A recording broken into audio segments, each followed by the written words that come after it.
ये जो अभी मील साहब ने कहा कि किसान आंदोलन धरना खत्म हुआ है, आंदोलन खत्म नहीं हुआ है, चूँकि हमारी मांगें वहीं की वहीं हैं।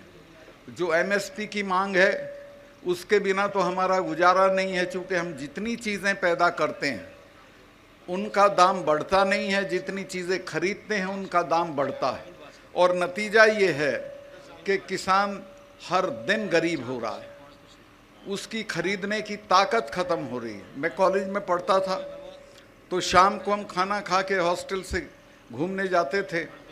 एक कब्रिस्तान में एक कव्वाल कव्वाली गाता था, तो उस कव्वाली को मैं खड़े होकर सुनने लगता था। उसमें एक शेर गाता था जो मैंने समझा ये हमारे लिए गा रहा है। उसका था कि खंजर पे कोई छींट, ना कपड़ों पे कोई दाग, खंजर पे कोई छींट, ना कपड़ों पे कोई दाग, तू कत्ल करे है कि करामात करे है।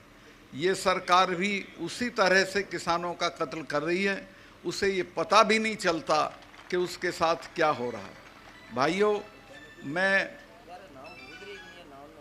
निवेदन ये करना चाहता हूँ कि आप धरनों पे बैठते हो, मांग करते हो, इसको छोड़ो। अब ऐसी स्थिति पैदा करो कि लोग तुमसे मांगें, बजाय इसके कि आप सरकारों से मांगें, और वो तब होगी जब आप दिल्ली में सरकार को बदल दोगे।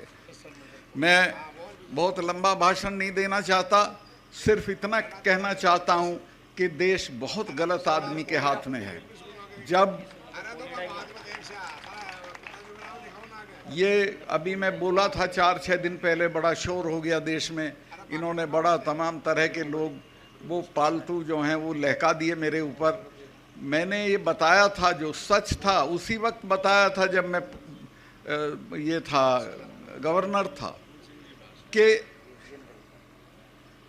जो वहाँ पुलवामा में जो अटैक हुआ हमारे सिपाहियों पे, 40 लड़के मरे हमारे जवान, वो नहीं मरते अगर ये उनको 2 हवाई जहाज़ दे देते, 5 हवाई जहाज़। वो लड़के अगर मेरे से मांग लेती सीआरपी तो मैं 5 हवाई जहाज़ दे देता, लेकिन गृह मंत्रालय ने वो उनको हवाई जहाज़ नहीं दिए और वो सड़क के रास्ते चल दिए। उस सड़क के रास्ते में मैं गया जिस दिन ये दुर्घटना हुई, उसके बाद उसमें 10 किलोमीटर के एरिए में करीब 10 जगह सड़क आके मिलती है। उस पे एक जिप्सी नहीं खड़ी थी किसी को रोकने के लिए, कोई भी आ सकता था। तो वो आया, भरी हुई गाड़ी थी विस्फोटक की, और एक गाड़ी में मार दी और हमारे 40 जवान शहीद हो गए। ये कहीं अपनी शूटिंग करा रहे थे उसमें नेशनल कॉर्बेट पार्क में, यूपी में है वो, तो वहाँ टेलीफोन की सुविधा नहीं होती है। तो इन्होंने बाहर आके मुझे एक ढाबे से फ़ोन किया और पूछा कि सतपाल भाई क्या हुआ। मैंने इनको बताया कि साहब ऐसे ऐसे हो गया, इतना हमारा नुकसान हो गया है और ये हमारी गलती की वजह से हुआ है, अगर हम जहाज़ दे देते तो ये हमारे बच्चे नहीं मरते। तो इन्होंने मुझे कहा कि नहीं अभी इस पे चुप रहो, इस पे अभी चुप रहो। जो नेशनल सिक्योरिटी एडवाइज़र है, जिसका नाम आपने सुना होगा, अजीत डोभाल, वो मेरा क्लास फेलो रहा, कानून की क्लास में हम साथ पढ़ते थे। उसका मुझे फ़ोन आया फ़ौरन कि प्राइम मिनिस्टर ये कह रहे हैं आप बोलें नहीं कुछ, चूँकि मैं बोल दिया था, मैं 2-3 चैनल को ये बता चुका था कि हमारी गलती से ये हुआ है, कि वो ये कह रहे हैं कि इस पे तुम चुप रहो। मैं समझ गया था कि अब इसका ये पूरा राजनीतिकरण अपने चुनाव के लिए करेंगे, जो मर गए वो भाड़ में जाए, इनको कोई मतलब नहीं है। और आज तक उस पूरे मामले की कोई जांच नहीं हुई है, कोई उसका नतीजा नहीं आया है।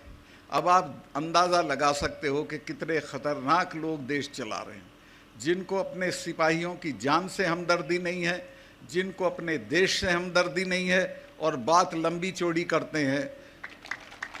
मैं तो, मेरे पैर में बहुत तकलीफ़ है, लेकिन फिर भी मैं घूम रहा हूँ, महीने में कम से कम 10 पब्लिक मीटिंग करता हूँ, सब जगह जा रहा हूँ, सबसे बात कर रहा हूँ, और मुझे ये कामयाबी मिली है कि सब इसके लिए राज़ी हो गए हैं कि एक उम्मीदवार के मुकाबले एक उम्मीदवार खड़ा करेंगे। और अगर ये हो गया तो मैं आपको आश्वस्त कर दूं कि ये बचेंगे नहीं, इनकी शक्ल नहीं पहचानी जाएगी, ये जो आज इनका घमंड है ये सारा चूर चूर हो जाएगा। सब सहमत हो गए, सारी पार्टियां सहमत हो गई। मैं बहुत लंबा भाषण कर दिया, भाई इतना ही कहना चाहता हूं कि ये मौके रोज़ नहीं मिलते हैं।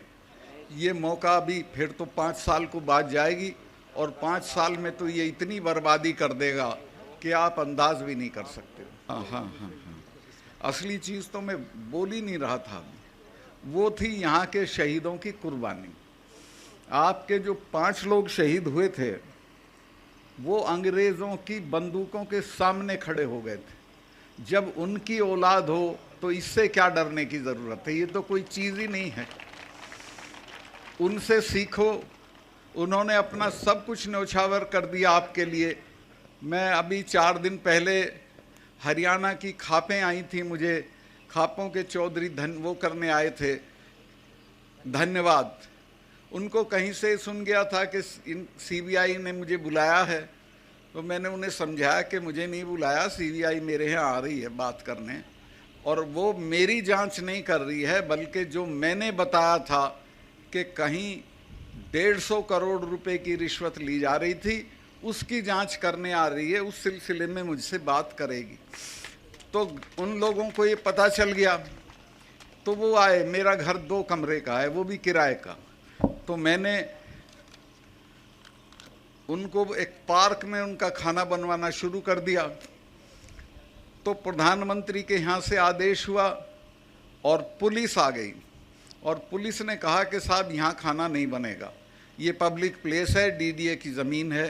मैं कहा यहाँ नहीं बनेगा तो मेरा तो घर है नहीं, मैं तो थाने में ही बनेगा। फिर चलो भाई, तो हम थाने पे जा चढ़े और 2 घंटे के अंदर अंदर फिर आदेश बदल गया। फिर उन्होंने कहा हमने किसी को गिरफ्तार नहीं किया है, सब फ्री हैं, खाना खा के जा सकते हैं। वहीं खाना बना, खाया और चले आए।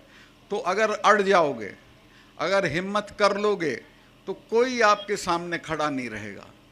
कोई डरने की ज़रूरत नहीं है किसी से भी। आप अपना हौसला रखिए, एकता रखिए, जातियों का इकट्ठ रखिए, इसमें ये जात और वो जात मत करिए, तो आप कामयाब होंगे और आपको कोई नहीं रोक सकता।